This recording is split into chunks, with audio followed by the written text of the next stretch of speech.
I was standing outside the glass-walled conference room, holding 2 cups of coffee, when I heard my own voice coming from inside. It was not me speaking, though. It was Marcus. He was presenting the Q3 strategy deck, the one I would spend 6 weeks building, and he was using my exact phrasing, my data visualizations, and even my joke. When our boss asked how he would manage to pull off such a complex analysis alone, Marcus did not skip a beat. He leaned back, smiled that charming, effortless smile, and said, "It took a few all-nighters, but I knew the team needed this win. My heart did not just drop. It felt like it had been physically ripped out. I realized in that moment that for the last 8 months, I had not been mentored. I would have been harvested, and the worst part, I was the one who had handed him the tools to do it. How did it get to this? How did I become the ghostwriter for my own replacement?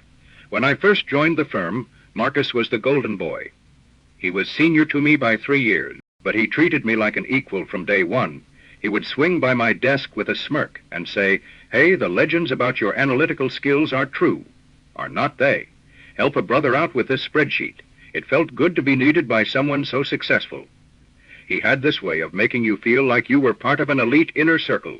We would grab drinks after work, and he would tell me about the sharks in the office we had to watch out for. "It is just you and me against the dinosaurs, man," he would say, clinking his glass against mine. There were tiny flickers of red, though. Once, during my first month, he took a one-pager I wrote and sent it to the director with only his name on the email. When I pointed it out, he laughed and said, "Oh man, I was just trying to get it in front of him fast. I told him in person, it was your idea. Do not worry." I chose to believe him because why would he lie?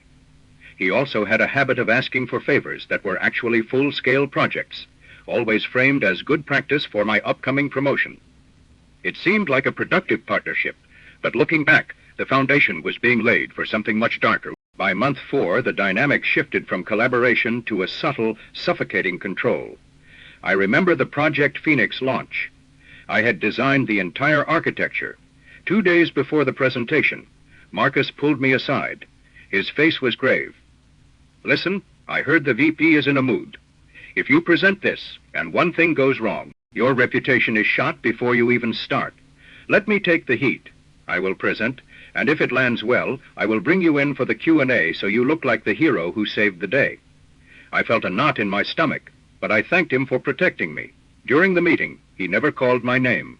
Not once. When I confronted him afterward in the break room, he did not apologize. He looked disappointed. "I was going to bring you in," he whispered, "but you looked so nervous in the corner. I thought I would be doing you a favor by letting you stay under the radar. Do you want people to see you sweating?" I spent the night wondering if I really did look that weak.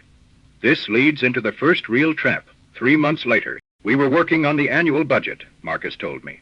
"If you put the extra hours in now, I will make sure you are the lead on the next big account." But then, the double bind started. If I worked late, he would comment on how inefficient I must be if I could not finish during the day. If I left at 5:00 p.m., he would send an email to the whole team at 9:00 p.m. asking for a file, then follow up with a private text saying, "It is okay. I know you are not as committed to this as I am. I will do it myself." I was trapped. If I worked, I was slow. If I did not, I was lazy. Then came the whisper campaign. I started noticing people in the office looking at me differently. My friend Sarah from HR stopped getting lunch with me. One afternoon, I overheard Marcus talking to her near the elevators. "It is a shame about the new guy," Marcus was saying, his voice dripping with faux concern. "He has got the brains, but he is just so unstable. He snaps at me whenever I try to give him feedback. I am trying to coach him, but I am worried he is going to burn out." I was floored. I had not raised my voice once in 8 months. When I walked up to them, Marcus just smiled and said, "Hey, buddy, we were just saying how hard you have been working. The whiplash was dizzying." The final straw was the Q3 strategy deck. I had stayed up until 3:00 and finishing the slides. Marcus had offered to do the final formatting so I could sleep. "Go home," he would said, putting a hand on my shoulder. "You have done the heavy lifting. Let me handle the polish." I handed over the file. The next morning, I walked into that conference room and heard him claiming every single insight as his own. I did not exist in that room. I was just the ghost who wrote the script. Looking back with clear eyes, I can see the clockwork of his manipulation. The first and most devastating tactic he used was the double bind. This is a psychological trap where the victim is presented with two choices, and both lead to a negative outcome. In my case, it was the efficiency vs. commitment trap. If I worked long hours to please him, he attacked my competence by calling me slow. If I tried to maintain boundaries, he attacked my character by calling me uncommitted. This creates a state of learned helplessness where you stop trying to make the right choice. Because there is not one, you just become more compliant, hoping to minimize the damage. Sound familiar? Have you ever felt like no matter what you did, you were going to get criticized? Then there was the smear campaign. Marcus did not wait for me to fail. He preemptively destroyed my credibility so that if I ever tried to expose him, no one would believe me. By telling HR I was unstable or snapping, he built a narrative where any future complaint from me would just look like another episode of my supposed instability. It is a classic defense mechanism for manipulators. They label you with their own worst traits before you can label them. He also relied heavily on false equivalence. When I finally caught him in a lie about a deadline, he would pivot to a tiny mistake I made weeks prior. He would say, "Well, I might have missed that email, but you were 5 minutes late to the Monday sync, so we are both human, right?"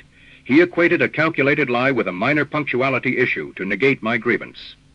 It is a way of balancing a scale that is wildly lopsided. Finally, the fake apology was his tool for resetting the cycle. Whenever I got close to walking away or reporting him, he would give a masterclass in the non-apology. "I am sorry you feel like I took credit," he would say. Notice he was not sorry for taking the credit. He was sorry about my reaction. This shifts the burden of the conflict onto the victim's sensitivity rather than the perpetrator's actions. The confrontation did not happen in a big, dramatic meeting. It happened in his office at 6:00 p.m. After everyone else had left, I walked in, shut the door, and laid the cue, the 3rd of December K, on his desk. I heard the presentation, Marcus, every word. I expected him to flinch. He did not. He did not even look up from his screen at first. When he did, his face underwent a terrifying transformation. The charming mentor mask just slid off. His eyes went cold. "You should be thanking me," he said quietly. "That deck was mediocre until I fixed the flow. If you would presented that, you would be looking for a new job by Friday." I told him I had the version history on the cloud drive. It proved 98% of the work was mine. That is when the Darvo started. He denied taking credit. He attacked me for being ungrateful and petty. And then he reversed the roles of victim and offender. He actually started shouting about how he was the one being bullied by an entry. Level analyst he had tried so hard to help. He threatened to go to the director and tell them I had been harassing him for months. I walked out while he was still yelling. I realized then that there is no winning an argument with a person who does not value the truth. I ended up leaving the company 3 weeks later. I did not get a justice moment where he got fired. In fact, he got promoted. But I kept my data. I kept my data. I kept my version history. I used that work to land a senior role at a competitor for 20% more pay. The emotional fallout lasted a long time, though for a year I was terrified to share my ideas in meetings. I felt like a she-will of myself, constantly looking over my shoulder, waiting for the next Marcus to appear. If this story feels familiar to you, I want you to listen closely. You are not too sensitive. And you are not imagining it. Professional manipulators rely on your decency to keep their games running. First, watch out for the U.S. against the world narrative. If a coworker or boss tries to isolate you by saying everyone else is a shark or incompetent, they are not protecting you.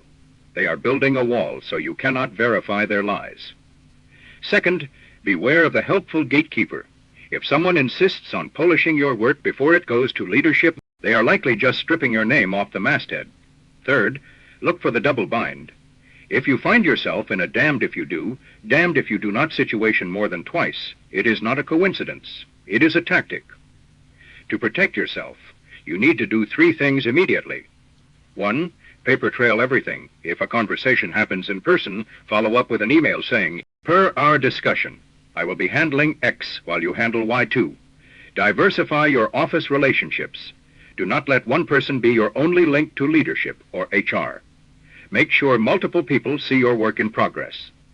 3, Set a boundary baseline. The moment someone takes credit, even for something small, address it publicly and professionally. Say, "I am glad you liked my analysis on slide 4. I spent a lot of time on that data. Do not let the small things slide because they are just tests for the big thefts. You are a professional and your work has value. Do not let someone else build their career on the back of your silence. If you have been through this, share your story in the comments. Let us break the isolation these people count on. Subscribe if you want to learn how to spot these patterns before they spot you."